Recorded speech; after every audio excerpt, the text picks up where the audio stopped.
An entitled jerk sits right next to me and my friend as we're trying to eat our breakfast at Dennys and proceeds to shout into a speakerphone to his wife the entire time, disturbing the both of us in a way that was really infuriating. So we decided to get some petty revenge by literally returning the favor, as we moved to different booths in between this guy and shouted back to each other over the phone just so he could understand exactly how annoying he was being, which eventually resulted in this guy storming off in a rage. Here's how it all went down. 2 years ago, I was with a coworker traveling out west. Midday, we stopped at a Dennys for lunch and the restaurant was empty. We're talking middle of the nowhere in Utah. The waitress let us pick our seats and we sat in a corner by a window and she took our drink orders, and within a minute, a man came into the empty restaurant, took the booth next to us, and literally started screaming into his phone, which by the way was on speaker. We sat there getting angrier with every passing second as we listened to this guy argue with his wife about ticket costs on Southwest Airlines, whether his mother needing wheelchair assistance would allow them to all board early, wanting to know what the long-term parking costs were, etc. Well, his wife then has her brother join the call, and eventually they all start screaming at each other in their native dialect. My friend and I are giving this guy glares, and he just glares back and keeps shouting. So I got up, I took the booth on the other side of the man, with his booth now between my coworker and I called my coworker on the phone. He immediately understood the assignment and put it on speakerphone, with me also on speakerphone, and we started shouting at each other at full volume. We screamed back and forth, "I don't care what time it is, I'm having French toast."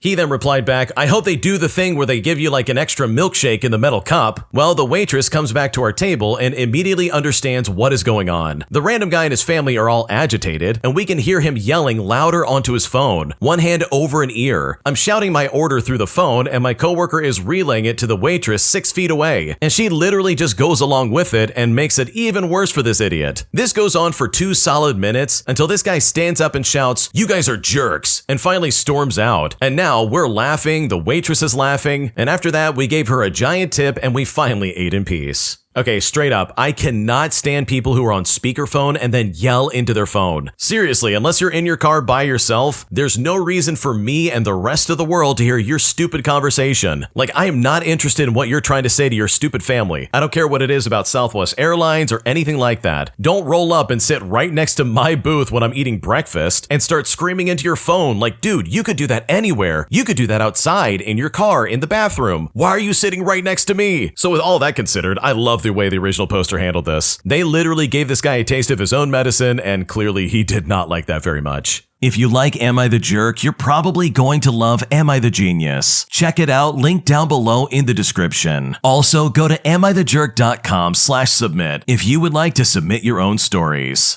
Am I the jerk for telling my sister not to come to my wedding if she literally is going to keep bringing up her miscarriage? Because now it is literally dominating pretty much every aspect of my wedding planning process. And after she banned a woman from coming to my wedding just for being pregnant, I'm at my wit's end and I seriously just don't know what to do. Okay, 3 years ago, my younger sister, who I will call Jen for the sake of the story, had a miscarriage at 9 weeks. She and her partner, who I will call Scott, were devastated. I was there for them as much as I could be, but it was a tough time for them. A few months later, Scott left Jen, and Jen said it was because of the miscarriage. Her and Scott had a close-knit group of friends, and I found it odd that no one had checked on her, so I rang her best friend up to suggest a girls' night. And it's here that when I talked to this friend, she told me the reason they broke up. Jen had slept with someone else, and when he confronted her, she blamed the miscarriage. 9 months ago, I got engaged, and I asked Jen to be my maid of honor. But at our engagement party, Jen became inconsolable at seeing our friend's baby. Everyone's focus, including mine, was on Jen all night. I wasn't upset with her. I figured that she was imagining what all these big family events would be like with a baby, so I gave her grace. Since then, anything to do with the wedding, she always brings up her miscarriage, but only at events related to my wedding. I asked her to help me pick flowers, and she lost it when she saw baby blue roses, since she was convinced she was going to have a boy, and we eventually had to leave because of that. When we went wedding dress shopping, and she picked out a maternity bridesmaid dress and asked to try it on so that she could see how she would have looked. And when she did that, I thought to myself, okay, she's actually lost it, and had to walk away when she started stuffing a cushion up her dress. I have tried to talk to her about going to counseling again, but she is insisting that this is a normal part of the grieving process. She planned my hen party, which I was so grateful for, but I found out afterwards that she'd sent everyone a list of rules, which included no talking about pregnancy or kids, and no wearing baby blue, etc. And while I did confront her, I did it as gently as I could. I suggested counseling again and said I was there for her, but also that if she wanted to impose any any other rules on anything to do with my wedding, she had to come to me first. Well, it all came to a head when one of my friends and bridesmaids announced that she was pregnant, and she told us because she would be 7 months pregnant at my wedding. After the announcement, Jen actually called her and said it would be best if she didn't come because she couldn't maintain her peace if she was forced to be reminded of the loss of her child. And at this point, I lost it when I found out. I said that she was using her miscarriage to get attention, and if she made one more demand or made a single comment about it at anything wedding related, she was uninvited. And in either case, she is no longer my maid of honor. Well, ever since then, Jen has told everyone that I dumped her from the wedding for being too upset about the loss of her baby. So, in retaliation, I've told anyone and everyone who will listen the real reason why she and Scott broke up. Half of our friends and family think that I'm a jerk, and half think that she is. I'm still horrifically angry and stuck in a place where I'm not sure if I'm rightly angry or if I should be more understanding, because right now I just don't know what to do. Okay, I am right there on the original poster side of things. First of all, if someone's gonna trash my name, then prepare to get trashed right back. Like seriously, you tried to do this privately, you tried to be like kind about this and understanding, but this lady literally tried to ban someone from your wedding all because they're pregnant. Like, are you kidding me right now? That is not how this works. And also, this is not some normal grieving process. She is clearly depressed or something's going on. And the fact that she's trying to like run your wedding by acting like an idiot is just so weird and just completely uncalled for. So no, you're definitely not the jerk. If she wants to fight fire with fire, then okay, that's fine by me. We can do that. But the last thing you need is someone in your wedding like this who's probably just gonna ruin the entire day. Because if she can do this during the planning process, then you better believe she could do this during the wedding itself. Am I the jerk for testifying against my brother in a custody case after he literally abandoned his child for years and only came back to try and become a father again in some kind of weird attempt at impressing his new girlfriend? Because now my family is fractured right down the middle and I'm seriously not sure what to do. Here's what's going on. To start things out, I'm a 25-year-old female and I have an older brother who's 28. Growing up, my mom spoiled him a lot and still has a habit of excusing his behavior because that's her son. But this situation has completely fractured my family, and now I'm being told I'm a terrible sister. For just a bit of context, my brother was in a long-term relationship with his ex-girlfriend, who I will call Lena, who is 27 years old, and the two of them have a son together who's now 5 years old. Lena and I became very close during their relationship, and even after they broke up, I stayed involved in my nephew's life. I babysat, I helped him with school stuff, and I'm basically one of his safe adults. When my nephew was around 2 years old, my brother left. Not just emotionally, like he literally abandoned them. He moved out, he stopped helping financially, barely called, and eventually cut contact entirely after getting involved with another woman. Lena struggled a lot during that time, but she stepped up and did everything for their child on her own. My brother never paid consistent child support and would disappear for months at a time. Well, fast forward to last year, and my brother suddenly reappears, saying he misses his son and wants to be involved again. However, his first move wasn't apologizing or like easing back in. Instead, he was demanding Lena's current address and saying he was going to take legal action. Lena had moved for safety and stability and didn't want him showing up unannounced, so she asked me not to give it out. So inevitably, when my brother asked me for her address, I refused. I told him that if he wanted to see his son, he needed to go through proper legal channels and rebuild trust. He then accused me of choosing his ex over him and said I was betraying the family. Eventually, he found her address on his own and immediately filed for custody, asking for far more than he had ever been involved enough to handle. The case went to court and I was asked to testify, and I told the truth that he had been absent for years, that Lena was the primary and consistent parent, and that my brother only reappeared after starting a new relationship and wanting to look like a family man. Well, once it was all said and done, the judge ruled against him. He didn't lose all rights, but he did not get the custody arrangement that he wanted. And now my brother is furious with me. He says I should have lied or at least kept my mouth shut because we're siblings. And you know what? My mom agrees with him and keeps telling me I ruined his chance to start over and be a better father. She says that family loyalty should come before outsiders, even when kids are involved. Now, if I'm being completely honest, I don't feel guilty for telling the truth, especially when my nephew's stability was on the line. But being iced out by my mom and constantly attacked by my brother is honestly wearing me down. So am I the jerk for like refusing to help out my brother and for testifying against him in court? Because I'm really not sure how to move forward from this. Okay, in my opinion, I don't think you did anything wrong. You did the right thing. And in my opinion, you stuck with the better family instead of your crappy brother. For starters, this guy's a terrible father. He leaves for years and only once he's in a relationship, he comes back and says, I want to be a dad again. And it's like, dude, no, that is absolutely not going to happen. You're not going to get full custody, and you're not going to use this kid as some kind of prop to impress this new girlfriend that you're probably going to break up with. Like, that's crazy and completely unacceptable. So I know for a fact if I was in your shoes, I would have done the same thing. I would have happily told the truth and testified against my brother, especially if I was there firsthand watching all of this take place. Like, literally, the original poster was babysitting and taking care of the kids, and was watching Lena struggle the entire time. And if the brother and the mom of all people want to be mad at you for telling the truth, then truly that is their problem and not yours, because that kid's safety and stability absolutely takes precedent over any kind of feelings these adults have.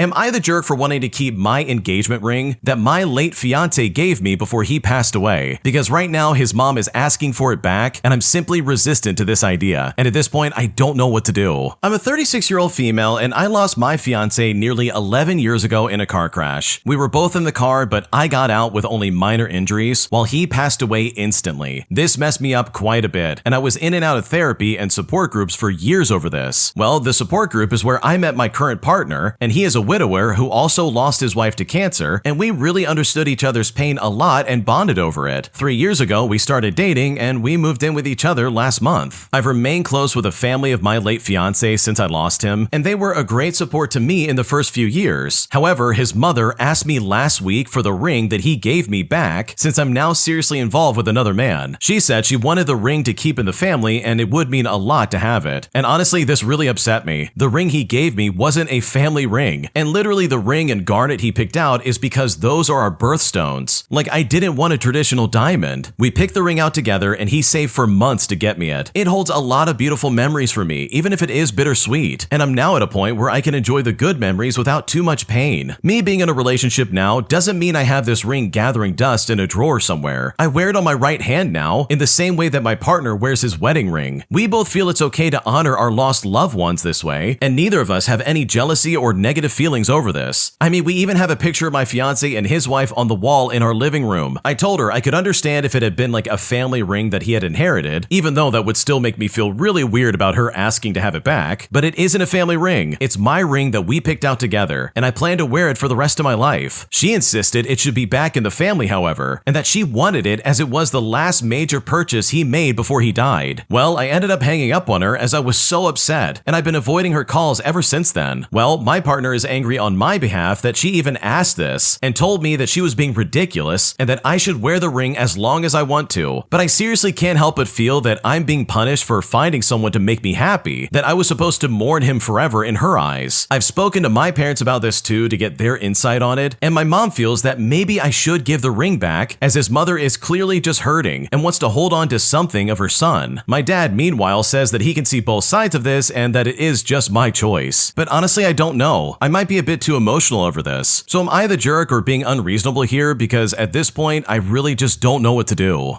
Okay, in my opinion, I completely understand where you're coming from, and no, I don't think you're the jerk. This is not a family ring. This is a ring that he bought for you specifically. So for his mom to be like, hey, you need to give that back, it's like, no, there's nothing to give back. It was never the family's in the first place. He gave this ring to you specifically, and that's the end of it. So no, you're not the jerk. I think the mom is absolutely grieving just like you are, but I think the way she's going about doing this is a little toxic and not fair. Am I the jerk for refusing to do free work for my kid's stepfather after the way he spoke about me in passing? Because right now, my ex-wife is blowing this way out of proportion, and I'm honestly very frustrated. Here's how it all went down. To start things out, I'm an electrician and a union member. And for some context, my ex and I share custody of our 3 kids. Things are okay now, but the divorce last year was rough. She got remarried in August to a guy after dating for 6 months, and for the sake of the story, I'll call him Brad, even though that's definitely not his real name. Here's where the real issue kind of starts. A few weeks ago, Brad was at my daughter's volleyball game, saying stuff about how real tradesmen don't need to be in a union. He said this right in front of me, and I was wearing a shirt with my union logo on it. He works in the trades also, but just does like small non-union data network jobs. But even though he said this, I stayed calm and I didn't bite. He is self-employed and I know barely makes a profit. Meanwhile, my license also allows me to do all kinds of work at my pay rate. Well, this morning, my ex called me out of the blue. She said said that a panel at one of Brad's jobs needed some work and asked if I could just swing by to check it out. She said to me, "You would only need your tools for a few minutes just as a quick favor. It's not a big deal and you would be technically working for Brad." So when my ex asked for a quick favor, I told her, well, I charge everyone the same rate, and per union rules, I can't just do a side job. It's gotta be done under my shop. She then said to me, "You're really gonna force this issue with my husband?" And I told her, he can just have his own subcontractors, or he can step up and pay me like everyone else does. Well, she is now saying that I'm being petty and that I'm creating tension, claiming that I'm just making a stink because he lives with the kids. But I told her that professionalism isn't petty, and that I don't give free labor to people who disrespect my trade. So am I the jerk for refusing to do free labor for my ex's husband, even though it's probably going to make things awkward for my co-parenting relationship? Because right now this is really messy and I'm not sure if I made a mistake. Okay, first off, no, you're not the jerk. This guy does not deserve any favors. If he's seriously gonna look at you and be like, "Oh wow, real tradesmen don't need a union," and then talk all this garbage about how you make a living, only to then turn around and be like, "Hey, can you do something for me for free?" Like, dude, I'm sorry, that is absolutely not gonna work. You can't insult someone like that and then expect them to work for you for free. Like, if I was in the original poster's shoes, I would be like, okay, I'll do it, but you need to pay me up front before I even get started my full rate. Otherwise, I'm not working for you. Because that level of disrespect is so unacceptable. And this guy literally has no business making comments about your life. So no, you're not the jerk for not wanting to work for free, especially for a jerk who's acting like this. Am I the jerk for not wanting to take home what my mother-in-law got my son for Christmas? Because she literally got stuff that he cannot even use as an 18-month-old child. And I'm honestly super frustrated and I just don't know what to do. Here's what happened. Okay, so my mother-in-law and I have a good relationship in general, but she has a history of not respecting boundaries. This year, we are spending Christmas with my husband's family, and we told our mother-in-law that we wanted to just give our son experiences, like a membership to the aquarium or going to the zoo, or a day in Legoland or something like that. Maybe he can even have like a book or two that he can unwrap, but nothing major. He has too many toys and clothing already, and he doesn't understand yet what it means to receive a gift. And for reference, my son is 18 years old. Well, my mother-in-law was beside herself that she wasn't able to give my son any gifts, so she asked for an Amazon wish list for things that she could get that we could use in the future. My husband and I spent quite a bit of time thinking about what to add to that list because we truly just don't need much for our son. So we sent it to my mother-in-law and we told her that she could choose some items from there. Well, this morning, my husband asked what she was planning to get our son because my mom asked if we could share the list with her just to get a few things from it. My mother-in-law then sends my message a text back saying, "I might be in the naughty list now," and sent me a video of all the presents she got my son. Oh, and by the way, it was literally nothing from the list. It was a pile of huge items that she knows we don't have space for. Stuff like a car that my son can't ride on, a keyboard, a play kitchen set, tons of books, one of those Amazon iPads for kids, which by the way, we don't do screens with him, and many other things like that. I then told my husband that she can keep those things at her home if she wants to, but we are not bringing them with us. I found it very disrespectful that she bought whatever she wanted when we specifically told her we didn't want anything. Also, why ask for a list if you're going to ignore it? My husband thinks that we should bring some things just to not make his mom feel bad, but in my mind, we are just sending the message that she can do whatever she wants and that we will just be okay with it. Also, more importantly, we don't have the space for it. So am I the jerk for not wanting to take anything home that my mother-in-law got my son for Christmas? Because right now I'm very pissed off.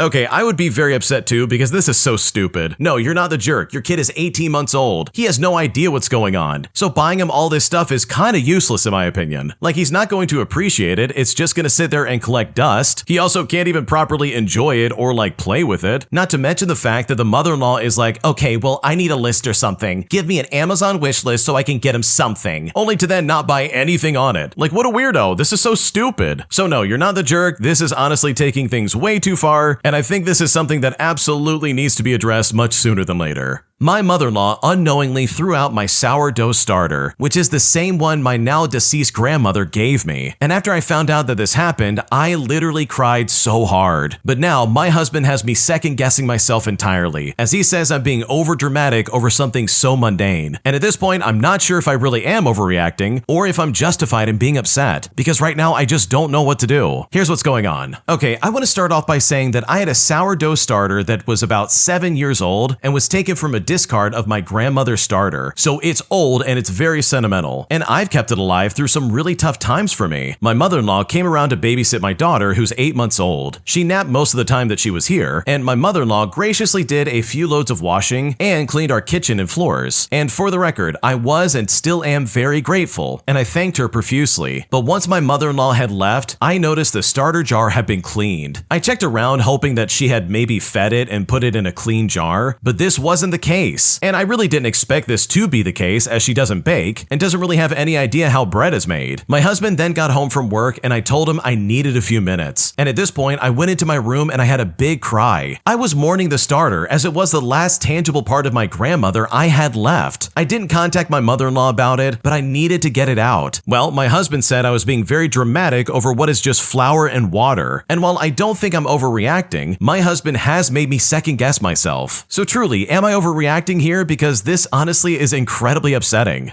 Okay, honestly, I completely understand where you're coming from. This really was the last thing you had of your grandma, and I can understand why that would be upsetting. But if I'm being completely honest, I think this is kind of your fault for not properly labeling it. Like, your mother-in-law didn't do this maliciously. She clearly was just trying to help out and clean up the house. How could she have known that this was a starter of some kind, and that instead it wasn't just some messy jar that needed to be cleaned out? Like, I completely understand you're upset, you didn't want to lose this starter, I get it. But if it really meant that much to you, then guess what? You probably should have labeled it or put it somewhere safe. Or at least like explain to her, hey, if you want to clean up, you're more than welcome to, but don't touch this specific jar. This is my sourdough starter that I got from my grandma, and like it's very sentimental, so don't touch it. Or something like that. Like, at least make that kind of explanation so she can know, oh, hey, there's that jar. I'm not going to touch it. I'm going to leave it alone. Because seriously, how would she know not to touch it? So no, you're not overreacting by being upset, but hopefully in the future when you do this again, you put labels on these jars and you try to keep it in a safe space. Because otherwise this absolutely could happen again, and that would be really tragic. An entitled Karen demands that I pay her son for mowing my lawn, despite the fact that I never asked him to mow it in the first place. And even though I tried to explain the situation to this lady, this Karen was freaking out and refusing to take no for an answer, demanding that I pay her son. Here's what happened. I'm a 29-year-old male and I recently bought my first house. I'm settling in and I really like the neighborhood, and a few neighbors even came by to say hello, and that included a woman in her 40s and her 13-year-old son. Well, not long afterwards, I was on my couch one afternoon and I saw this lady's son outside mowing my front lawn. Now, I was confused, since I had never asked him to do it and he had never offered. So I went out and politely asked him why he was doing it. He said he did it for lots of neighbors and quickly added that they gave him $5 for it. Now, I found it really weird, so I thanked him for the partial work that he had done before explaining that since I hadn't asked him or wanted him to do it, I wasn't going to be paying him. He then said okay and then quietly left my lawn. Now, I figured that might be the end of it. It's just a kid trying to make some money, and it would have been resolved with no harm done, thus making it the end of the story. But the next day, his mom arrived on my doorstep and angrily asked me why I had not paid her son. Well, when she said this, I basically repeated what I said to her son, but she just wouldn't accept it. She just kept saying that it was a kind gesture and that he does it for all of the other neighbors. It's only $5. It's not a lot of money. You could have given it to him if you wanted to. When she said that, I kept trying to explain that an agreement like that needs to be set up ahead of time. Otherwise, it's just nothing more than a random demand for money. But regardless of what I said, she basically tuned me out and ended up walking away as I was talking. And I was amazed the adult in the situation was handling this worse than the literal child was. And right now, I'm wondering how much longer this will go on for. Well, that was last week. And every time I've seen her since, she's stared daggers at me or made a show of crossing the street to avoid me. I'm not instigating any further, and I really have no desire to speak to her, but I'm thinking she might try to send her poor kid back to collect the money or even mow the lawn again. Now, I have vented about this to my family and friends, and while most seem to agree with me, some said I should have been grateful and paid the boy, and just told them from then on not to mow my lawn. Now, I can't tell if I've been the jerk here, or if my reaction to the entire situation was entirely justified. What should I do? No, I don't think you're the jerk at all. I do feel bad for the kid because obviously they're just trying to hustle and make some money, but they did this completely wrong, and in a way that kind of like backs you into a corner, where if you don't pay him, you're going to be seen as a monster, but if you do pay him, you would basically be encouraging this behavior, and you would be on the hook for any future endeavors. And that sounds incredibly annoying. Like seriously, who would just walk up and be like, okay, I'm going to mow this lawn and then ask for money? Like the better way to do this would be to walk up to the front door and say, hey, I'll mow your lawn for $5, and then you can go about doing it. But like, this is completely backwards. Now with that in mind, it kind of makes me believe that this was intentional and that he absolutely did this on purpose, and this is like part of his scheme, and his mom is in on it in some kind of way. Like just look at the way she reacted when you said, no, I'm not going to pay for a service I never asked for. She threw a temper tantrum and said, oh, it's only $5. Come on, you could have given it to him. And for me, when anyone's this pushy about money that I don't owe them, that's like a red flag I will never ignore. It really gives the impression that she's trying to work some kind of weird angle. So no, you are not the jerk in this scenario. The way they did this was completely weird, and if I was in your shoes, I would have done the exact same thing. If you like Am I the Jerk, you're probably going to love Am I the Genius. Check it out, link down below in the description. Also, go to amithejerk.com/submit if you would like to submit your own stories. Am I the jerk for throwing my kids' Happy Meal out into the trash after my mom bought this for them, despite the fact that I made it explicitly clear that I don't want them having that? Because right now, my obese mother is angry at me, saying that I'm trying to bully her just like the doctors who were trying to get her to lose weight. Here's what happened. When I was a child, my mother had no concept of what healthy food was. If it said diet on the box, it was okay. She would serve me cereal for breakfast, with dinners often being processed ready-to-eat junk or McDonald's. And after-school snacks were either cookies or Little Debbie snack cakes. My mom is obese, and I was almost 300 pounds when I graduated high school. It was only after I moved out that I realized how unhealthy I was, and it took me years to lose that childhood weight and establish good eating habits. Now, my wife has always had them and was brought up by a family that didn't trust processed foods. And my family and I now follow a whole food diet for ourselves. My mom had a heart attack and is now almost 400 pounds. This is her third heart attack, and she wasn't able to make rent, so now she is living with me and recovering at my home. She has been to a nutritionist multiple times for her weight and acts like she is too stupid to understand what they are saying, or acts like no one really eats like that, or the doctors and nurses are bullying her because of her weight. She has been ordering junk food and takeout on applications like Instacart and Uber Eats, and she's been feeding my kids the same junk food, even after I've told her to stop. I hear the Ring camera go off, and my youngest child goes to get my mom's latest McDonald's order, and my mom got both of my kids a Happy Meal, and this was the third time that she had done that this week. Well, I took my kids' Happy Meal and I tossed them in the trash, and I poured cleaner on top of them. I told my mom if she wants to eat herself to death, that's okay with me, but do not do that to my children like you almost did to me as a child with this garbage. Well, things got really heated because my mom was crying, saying that she doesn't know any better and that one Happy Meal will not hurt my children. But I told her this was the third one this week, and if she gives my children junk food again, she will find herself in a nursing home. Well, my mom cried and cried, saying I was mean to her and that all these doctors just bully her. She just wants to live her life. But I told her she's not living her best life because she's eating herself into an early grave. My mom called me a bully and told my children that I was a bully and to not act like me in school. Well, I told my mom I'm fed up with her and that I'm going to be looking at nursing homes later that week and that I'm not having her bring this lifestyle into my home around my children. So I really need to know if I'm the jerk in this situation because all of this is still so raw and I seriously don't know what to do. No, you're not the jerk at all, and in fact, I think you're completely justified. If you don't want your kids eating Happy Meals in your home, then your mom absolutely has to respect that. She can't just go around behind your back and be like, here you go, kids. Just one of these won't hurt you. Meanwhile, it's the third one this week, and this lady is literally 400 pounds. That is unacceptable. That's not okay. And literally halfway through this story, I thought to myself, yeah, I would absolutely make this lady move out if she was talking to me like that. So it's really good to see, in my opinion, that the original poster is moving forward with that. Because if my mom is going to talk to my kids like that and try to turn them against me by calling me a bully, then she has absolutely got to go. Am I the jerk for not telling my new friends that I am technically the landlord that they're renting from? Because right now they are furious with me, claiming that I should just let them live there rent-free and that I had no right to hide this from them. And at this point, I seriously don't know what to do. Here's what happened. I'm an 18-year-old female, and I am very lucky in that I have two very hardworking parents that are successful and love me. We are not mega wealthy, but we are very comfortable, as my parents are extremely smart financially. We own multiple houses as part of our real estate portfolio that we we rent out for extra income. I recently started college, and as a present for working hard and getting into my dream school, my parents gifted me one of our houses that is near my college. I was going to inherit them all anyways, but I really appreciated their gesture. Where I live, real estate law is really tricky, and we would have to pay significant taxes to officially transfer the house to me, so we decided to have my parents own it legally for now. Now, the house is pretty big, with 4 floors including a fully furnished basement, as well as a roomy attic. And since it is near my school, I decided to look for roommates so I could start earning money early. So far, I have 2 roommates, who we will call Sarah and Brittany for the sake of the story, who also go to my school. We have been living together for a couple of months now, as they moved in around August, and we are all pretty good friends and very compatible roommates. And this is where I might be the jerk. I didn't want to tell them that I own the house, as I thought it might create a weird dynamic between us, and I didn't want them to view me any differently. We split the bills and rent, with me technically paying nothing, since my father legally owns the house, and we have different surnames as I took my mother's last name. They have no idea I own the house, or that my dad just sends the money back to me. Well, Sarah recently found the money that my dad sent me back while I was still at class, and ended up telling Brittany, and they cornered me about it a few days ago. So I told them everything, and they're mad at me for hiding this from them, and think that I'm not only in the wrong for keeping it a secret, but for also making them pay rent in the first place. The house's mortgage has already been paid for, so the rent goes entirely into my pocket. I responded by saying that they shouldn't have gone through my mail in the first place, and that what they did was illegal, which I will admit was kind of a low blow. We weren't friends when they moved in, and the whole point of me wanting roommates was so that I could earn some extra cash, so I don't see why I should let them reside here for free. So am I the jerk in this situation? What should I do? No, I don't think you're the jerk at all, because seriously, this is none of their business. Like, these people went through your mail to try and figure this information out. Like, that is absolutely a violation of privacy, while also being incredibly illegal. You can't do that. And also, these people seriously try to be like, wow, you're making us pay rent. You should let us live here for free. I can't believe you. It's like, what are you talking about? You didn't know the original poster before you moved into that place. And you moved in there under the assumption that yes, you would be paying rent. It is insanely entitled to assume anything differently, and there's no good reason for the original poster to receive this kind of scrutiny. So no, of course you're not the jerk. You have every right to expect rent from these people, especially if they're gonna be staying in your house. Am I the jerk for sending most of my extended family an email stating that they are never invited to anything that I have going on in my life ever again? Here's what happened. Okay, so I'm a 36-year-old female, and I made the not so difficult decision to no longer invite my extended family to quite literally anything going on in my life. Stuff like dinners or parties or school events. Pretty much the only exception is my one nephew, who we will call Jamie. He is my sister's oldest son. He moved in with my husband and myself for a while before turning 18, just to get away from his parents and younger brother, who's 17. Now, for some context, when Jamie was born, his parents genuinely seemed to love him. And to the younger version of myself, they appeared to be good parents. But that changed as soon as his younger brother was born. Suddenly, my sister and brother-in-law talked about Jamie as a nightmare, said he was an awful baby, that they hated every moment with him, and his younger brother was an angel and just completely perfect. And this attitude continued. Jamie wasn't a misbehaving kid or feral as they would describe him, but he ran around, got dirty, made noise and messes like most little kids. But this was treated like something awful. His younger brother was quiet and neat, and they would always compare Jamie to his brother just to shame him into being different. If he spilled something, they would scold him. If he got messy, they would reprimand him harshly for it. Eventually, the rest of my extended family started acting the same. Jamie couldn't do anything right. If he sneezed, it was way too loud. If he fell down, he was being reckless or careless. And the praise for his younger brother was insane. Like, yeah, he was a quieter and calmer kid, but Jamie wasn't destroying things, or even stealing, yelling, or cursing. Even having too much fun got Jamie negative attention, and I was told to shut up whenever I defended him, or would tell people to lay off. I took it upon myself to be there for Jamie as much as I could, but the older the boys got, the harder it got, because Jamie also had his brother trying to get him into trouble or berating him for anything. I hated seeing it, but I knew I needed to be there for Jamie, and avoiding it would do no good. So basically, nobody showed up for Jamie except for me. I was often the only family member, except for when I married and had kids, who made an appearance at school plays and stuff like that. When Jamie moved in with us and got his freedom, I decided it was time to do the same. My family kept asking me about coming over and when my kids' things were going on and what dates they were, but nobody was ever asking about Jamie, or they'd want to know about parties for the kids. Well, Well, I let it all pile up, and then I decided to send an email to the extended family outlining how disgusting their behavior towards Jamie had been, and how that meant they would no longer receive any invitations from me. Well, as a result, I got a lot of negativity back, with people actually saying that I shouldn't take his side when he's just a bratty little jerk who deserved everything he got. Now, for the record, I don't regret defending Jamie, but I really need to know if I handled this badly. So am I the jerk in this situation? What should I do? Oh my god, your extended family is so toxic. They seriously looked at Jamie and said, you're the problem. And it really does seem like this kid hasn't done anything wrong. He has not offended anybody, and he's not stolen or broken stuff. He has not bothered a single person in this family, and yet his parents have basically turned him against everybody else in the family. Like, they paint this Jamie kid as this nightmare child, when in reality he's just a teenager. He literally hasn't done anything wrong. They're just overreacting to all the things going on in his life, as if they're hyper-focused on all the wrong things he's doing. And that, in my opinion, is so disgusting and so toxic. It's a really good thing that you stepped up and said, okay, I'm gonna be there for you, Jamie. With you even opening your house to him so he has a place to stay just to escape his stupid family. And honestly, this does not sound like family in the slightest. They clearly have pushed Jamie aside, and they've completely compartmentalized him as this awful person who can do all these horrible things all the time. So in my opinion, I think you're a godsend for Jamie, because hopefully he can now see what a real family is supposed to act like. Because what he's gone through growing up, in my opinion, is completely unacceptable. Am I the jerk for telling my little sister's best friend that my brother stole her college fund and blew it all on gambling? Because right now, my family is furious with me, saying that I ruined my brother's life all before he could try to fix what he had done. And at this point, I seriously don't know what to do. Here's what happened. Okay, so I'm a 30-year-old male, and I found out that my younger brother, who we will call Tom, who's also 28 years old, stole $5,000 from my little sister's best friend, who we will call Emma. Emma's 18 years old, just like my little sister, and Tom and Emma's families have always been very close, with Emma practically growing up with us. My mom asked Tom to help Emma manage her money for college because she trusted him with it as he works in finance. Well, Tom recently confessed to me that he borrowed $5,000 from Emma's college fund and blew it all on gambling. He said he planned to replace it before anyone noticed, but he lost everything. He begged me not to tell anybody, saying he's going through a rough patch and just needs time to make it right. Emma's family doesn't have a lot of money, and she worked super hard to save for school. Knowing this, I felt really sick to my stomach. I didn't want to betray my brother, but Emma's future is on the line. So I told Emma the truth. She was devastated and confronted Tom, who denied everything at first, but eventually broke down and admitted it. But now my family is furious with me for ruining Tom's life and says that I should have given him a chance to try and fix it. So am I the jerk in this situation for telling Emma what Tom did to her? Because right now I'm seriously not sure what to do. No, you are not the jerk in this situation. Your brother stole money from another human being, and that other human being just happens to be somebody that you grew up with. Like, Emma isn't a stranger. This isn't someone you're not going to see again. This is a very serious family friend that you absolutely have a history with. So for your brother to be like, listen, I stole from her, but I'm going to get it back. Let me make it right. Like, no, sir, you should have not done that. That is absolutely not okay. If he really is having a hard time with money, then the window for putting money back in this account and being like, oh, okay, I fixed it, nothing happened, like, that's completely closed. We're past that at this point. And at that point, the only right thing to do is to tell Emma, because seriously, she does not want this guy having anything to do with her money. Tom clearly has a problem with gambling, and he should be the last person to handle any of that money. And it's so ironic because he works in finances. You would think that he would know better. So no, you're not in the wrong here, and anyone who's mad at you is completely out of their mind, because Emma had every right to know about this situation. And if I was in your shoes, I would have done the exact same thing. Would I be the jerk if I walk my daughter down the aisle at her wedding, even though she didn't ask my husband, who is her stepdad, to do that or literally anything at her wedding? Because right now he's saying that if I do this, then I would not be honoring our wedding vows. And right now I really don't know what to do. Here's what happened. Okay, so I have 2 children with my late ex, who we will call Colin. My son is 27 and my daughter is now 25. Colin and I broke up while I was pregnant with our daughter, but he remained a part of our lives until passing away just 6 months after our daughter was born. We hadn't worked out as partners, but we got along okay. Just very different people who couldn't make a relationship work and had kids very early in our relationship. Colin's family were in my children's lives from the start and remained a part of their lives long after he was gone. We never got along, but they adored my children, and my children adored them in return. And their favorite thing was the week they spent with his family each summer. When my daughter was 7 and my son was 9, I met my husband. We married after 2.5 years of dating, and we had already lived together for a year. My husband has no children of his own, and we had none together. He was a very loving stepdad to my kids. Now, my kids and him have a nice relationship, but neither of them call him dad, and neither wanted to be adopted by him, which did come up a year into our marriage. He did ask, and I wanted to find out what the kids wanted, and I spoke to them, and they just straight up said no. And this is not something they later asked for or wanted. Well, my daughter is getting married next year, and she asked me if I would walk her down the aisle. Now, I immediately said yes, and was so moved by the fact that she felt I was the best and only person for the job. She even told me how much it meant to her that I never erased her dad when we weren't even together when he passed away. She said I always put them first, and I had been the best mom, and I honestly cried so hard. She also asked her brother to dance with her in honor of their dad. Well, my husband was upset that he wasn't asked to walk her alongside me, and he was hurt that I accepted without suggesting that we both should do it. I then explained that my daughter had her reasons to ask me, but then he mentioned the dance in honor of her dad and how she wasn't even doing that with him. I told him I was sorry he was feeling so hurt, but he told me that he felt like all the little things that she had asked me to do were just as a way to keep the peace instead of her truly wanting him to have a role in her wedding. I'm still not sure what these things were, and I did ask, but he wasn't happy about them. He told me I should take a stand and insist that he be included or I don't walk her down the aisle. I told him I wasn't willing to let my daughter down or myself. I told him it was very special to me and my daughter, and he told me I'm not honoring our vows if I do this. So right now, I really need to know, would I be the jerk if I walk my daughter down the aisle, despite the fact that my husband is demanding that I don't do so? What should I do? No, I don't think you're the jerk, and I think your husband is absolutely crossing some lines here. You mean to tell me that this guy is seriously saying that you walking your daughter down the aisle is somehow you breaking your marriage vows? Like, that is crazy. That is absolutely out of left field, and it's completely inappropriate. Like, where does he have the right to talk to you like that? That for me would make me so offended it's not even funny, because you're not breaking some wedding vow by walking your daughter down the aisle. You're stepping in as the parent that raised her through all of the mess that was her life, whereas this guy is just a stepdad. And yes, it does hurt, but honestly, that's the truth. The kids don't call him dad, and they didn't want to be adopted by him at all. That's not what they wanted, and it's not what they got. And sure, he does play a big role in her life, but it's honestly up to her how she wants to run her wedding. So sure, be upset about it, but that doesn't mean that your wife shouldn't be allowed to have this moment with her daughter. You should be happy for her that she's actually doing this and not act spiteful and weird just because you're not included. Like, that's not solving anything, and it really just puts the original poster in a weird spot. So no, in my opinion, I don't think you're the jerk for walking your kid down the aisle, because this is clearly a very special day in both of your lives. And the way your husband is acting right now is very selfish, and you and your daughter do not deserve this in the slightest. An entitled jerk tries to scam my company by working the system and demanding a refund that we definitely could not give him. But after being treated so poorly by this guy, I decided to get some revenge by reporting him for fraud and eventually getting him fired from his job. Here's what happened. So I used to work on the retentions department of an ISP back in the day. While many people called genuinely wanting to cancel their phone service, just as many knew that retentions was more than that. The ISP, let's call them Red Phone, had two different departments. I worked on retentions 1, where we did a lot of fixing bills and offering small discounts and slightly cheaper phones to customers who said they wanted to leave. Retentions 2 was for customers who were in the process of porting their numbers, and the worst thing they offered was a 50% discount for a couple of years with a decent phone for free. Now, this happened roughly 10, maybe 12 years ago, when roaming was straight up highway robbery. Now, at this point, let me introduce you to the executive. I got the call, did my little introductory spiel, and I immediately discovered that this guy was the most entitled piece of garbage I'd ever had the displeasure to speak to. He said he was a very important executive who traveled a lot for work, but the bill he got was ridiculous, and I had to solve it for him or he was going to cancel his service. I then muted him so he heard nothing, but I could still hear what he said, and while I checked his account, I could hear him gloat to his girlfriend that he's getting the bill credited because he knows how to play the system. And sure, he was definitely a jerk, but he wasn't wrong. This guy was a pro at playing Red Phone. He had the highest phone plan the company offered, which was around 90 euros at the time for one line, but paid 30 euros per month because he had discounts from both departments stacked on top of each other. His plan allowed him to get what at the time was a super expensive phone for basically nothing at Retentions 2. He had gotten the super shiny customer status and the super shiny customer service line, which usually meant that a customer was averaging a €300 monthly bill, despite the fact that he was only paying €30. Now, he was also not wrong about this bill being ridiculous. He'd visited several European countries, got a €600 bill, called up customer service, and said he had not known that roaming was so expensive, and that no one had warned him when he told us he was traveling overseas. The company had a policy that the first time a customer complained about something, we could refund them, specifically if the complaint was that the customer had not been informed about extra charges. So the representative informed him about roaming cost and refunded him all the roaming charges, leaving him the bill at €30. The second month comes around and he kept using the phone overseas and racked up a €1,500 bill. He calls customer service and they tell him they can't refund him again, and he says he wants to cancel his account then, and then he gets transferred to me. He was then demanding that we credited his roaming charges again, because if we can do it once, we can do it again, and also because roaming prices were awful. Now, I told him I could not do that, so he then wanted me to open a claim and escalate it. Now, I refused again because there was no one to escalate to, and he wasn't going to get that credited. Well, he insisted that he wasn't hanging up until I escalated the issue because he wasn't informed, and if I kept the call going for much longer, he was going to charge the company for his time because he was a busy man. Now, at this point, I'd been working there long enough that if they were just nice or even normal to me, I would try my absolute best to help them out. But if you're a jerk, then sorry, you can just get lost. If the customer refuses to hang up, then I can hang up. But this guy though, he had gone way past being a jerk, and I was really pissed off. I couldn't be a jerk back, but he had been messing around and I could make sure that he definitely was going to find out. So I told him, okay, since he was so insistent, I would open a claim to refund him the €1,500 bill, and I muted him while I opened the claim. This jerk was again gloating to his girlfriend about how clever he was, because he was going to get the bill refunded too. Meanwhile, I was copy-pasting the notes from the previous month's claim, where the representative had written that they've informed the customer of roaming charges in all the countries that he would be visiting. Also, when it comes to stacking discounts, that's definitely not a thing. He had to spam the Retention 1's call centers with so many calls until he got a newbie of some kind that was lost enough to apply another discount over his Retention 2's discount that he already had. And he had not read the terms and conditions of the accounts, but I had. Trying to defraud the company was grounds for service termination. I got the claim number, I flagged down my supervisor, and I told her to please send it to headquarters in the daily report so that fraud could examine the account. So I told the guy that the claim had been opened, but also that since it was obvious he was trying to work the company's policy, the claim had been flagged to be reviewed by fraud, and it was likely his account would be terminated. Well, this guy went from entitled to worried in about 2 seconds and asked me to please close the claim. But it's like, sorry dude, can't do that. You wanted a claim open? Well, congratulations, it's now open. At the end of the day, this guy actually ended up getting fired from his job, and I've honestly never felt better about getting revenge on anybody in my life. Yeah, that's some solid revenge, because this guy literally was working the system.